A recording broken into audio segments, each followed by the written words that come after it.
जी, आप मुझे देख रहे हैं, डिप्टी कमिश्नर चकवाल बिलाल साहब, आसिम रज़ा साहब, GM पंजाब टूरिज़्म, और हम जहाँ खड़े हैं, आप ज़रा पहले पीछे देख लें, वो मोटरवे नज़र आ रही है आपको, ज़िशान आपको दिखा रहा है, वो मोटरवे लाहौर को जा रहे हैं, इस्लामाबाद को जा रहे हैं लोग। लेकिन एकदम से ज़िशान का कैमरा, ज़िशान अगर आप नीचे दिखाएं तो वो कौन खड़ा है, देखिए ज़रा। हम इस वक्त मोटरवे पे एक ऐसी जगह जो मोटर के बिल्कुल साथ है, और इसे आप रीछों की पनाहगाह कह सकते हैं।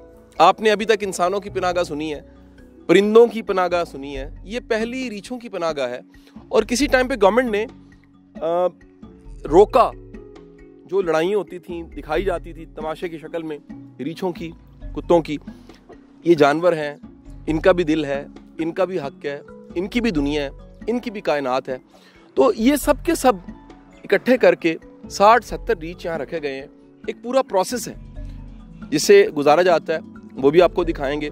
और मैं शुक्रिया अदा करूँगा डिप्टी कमिश्नर साहब का, आसिम साहब का, कि हमें यहाँ ले आए हैं। और आप रोज़ यहाँ से गुजरते हैं, आपको पता ही नहीं है कि इतनी शानदार जगह जहाँ पर इतने रीछ है यहाँ पर मौजूद है। मैं अब आपको दिखाने लगा हूँ पैनोरामिक व्यू इस जगह का। आपको रीछ नज़र आ रहे होंगे, और ये एक बड़ा इलाका है, बड़ा एरिया है। इस वक्त इनको क्योंकि खाना डालने लगे हैं तो ये सब इकट्ठे हो रहे हैं एक जगह पर।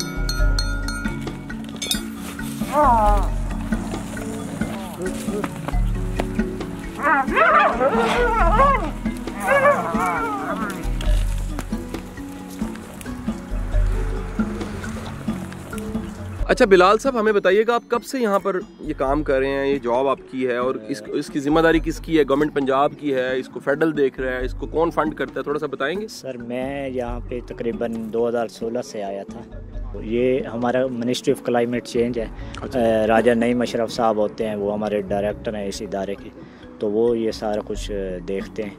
और उसके बाद जितने भी ये मतलब रीछ है यहाँ पे, ये वो जो कलंदर वगैरह लड़ाते हैं, कुत्तों के साथ लड़ाते हैं, तो ये तकरीबन हमारे पास ज़ख्मी हालत में आते हैं। सबसे पहले इनका जो है ना, वो एक प्रोटोकॉल होता है जो हम करते हैं, मतलब इनकी वो नकेल जो होती है वो उतारते हैं। उसके बाद इनके सैंपल टेस्ट लेते हैं ब्लड के, वो हम एक्सेल लैब भेजते हैं इस्लामाबाद इनको, मतलब वो सारा चेक करने के लिए।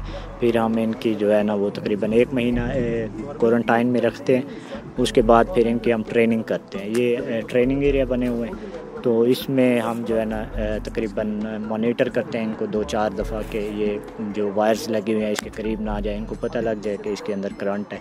तो फिर उसके बाद हम इन्हें जो है ना, ये तकरीबन 400 कनाल के एरिया में हमारा बाहर फेंस लगी हुई है। अच्छा, आप मुझे बताइएगा कभी ऐसा हुआ कि यहाँ से कोई रीछ निकल के भाग गया है? सर यहाँ से असल में ये यहाँ के आदी हो गया है। वैसे भी जो है ना हमारा इस तरह का वो है नहीं, सिक्योर है सिस्टम बहुत। हमने न्यूजीलैंड से जो है ना वो डिवाइसेस मंगवाई हुई हैं, तो ये इनको जब ट्रेंड करते हैं तो ये इस बेशक इनमें करंट ना भी हो ना, तो ये इस जाल के करीब नहीं जाते। अच्छा, ये एक लंबा प्रोसेस रहा है। पाकिस्तान के कोने कोने से जहाँ भी रिपोर्ट होता है कि वहाँ रीछों की लड़ाई हो रही है और रीछों को कुत्तों से लड़ाया जा रहा है, इकट्ठा किया जाता है, वो FIR होती है, उसके बाद यहाँ लाया जाता है। यहाँ एक पूरा प्रोसेस है। इनके डॉक्टर्स हैं, वो इनको मेडिकली देखते हैं, किसी की आंख डैमेज है, किसी की टांग डैमेज है, और उसके बाद इनको रोज़ 3 दफ़ा खाना भी दिया जाता है, इन्हें मैनेज किया जाता है। ये भी बताऊँ आपको कि इनके दांत जो हैं, जो इनको पकड़ते हैं और इस्तेमाल करते हैं लड़ाई के लिए, वो इनके दांत तोड़ देते हैं। लिहाजा इनके लिए बड़ा चैलेंज होता है शिकार करना। चीज़ है कि यहाँ अंदर एंटर होना बड़ा मुश्किल है, रिस्की है। हम में से कोई भी, मैं खुद भी रिस्क नहीं ले सकता अंदर जाने का, क्योंकि एक दरिंदा है, जानवर है, हमें डैमेज कर सकता है। लेकिन फिर भी ये एक देखने वाली जगह है। आप कभी यहाँ उतरें, यहाँ आके देखिए इस जगह को, और देखिए पाकिस्तान में क्या क्या काम हो रहा है। हम हमेशा दुनिया के दूसरे मुल्कों की मिसालें देते हैं कि दुनिया में देखिए जी, वहाँ पर जानवरों के भी हकूक़ हैं, लेकिन पाकिस्तान में गवर्नमेंट पाकिस्तान भी क्या खैर के काम कर रही है, हमें ज़रूर देखने चाहिए।